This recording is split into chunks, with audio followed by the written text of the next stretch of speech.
So do you have any advice for managing peace with OCD that stands Mm. in the way of like doing ibadah? Yeah, thank you for asking that question. OCD is obsessive compulsive disorder, and it falls under broadly the anxiety spectrum, but it's more manifest than usual. Every single one of us has waswasa. Every single one of us has a certain level of, the whisperings, if you will, of shaitan, or kind of that ruminative over and over and over.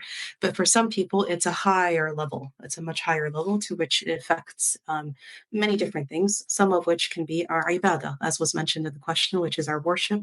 So things related to tahara, for example, cleanliness, things related to, purity specifically, things related to prayer, kind of making wudu over and over, praying over and over, not feeling like things are quite clean enough. I just heard today, actually, I was in clinic today, and somebody said they spent the entire night of last night cleaning their bathroom, trying to tahara their bathroom, and they could not pray. They could not get to their prayers all night long because they were trying to, you know, cleanse their bathroom.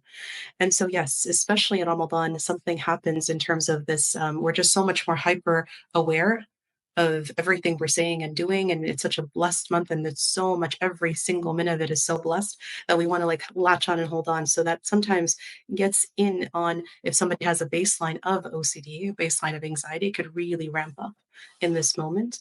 But there's some excellent remedies here too. And so I really want to encourage everybody who is either experiencing this themselves or has a loved one who's witnessing this with their loved one.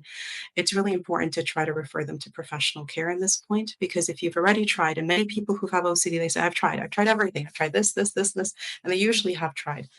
So it's not for lack of trying, but I think there's professional, techniques and mechanisms that actually need to be, there's some intervention that needs to happen that one usually cannot do alone. And I'll just say this one last thing.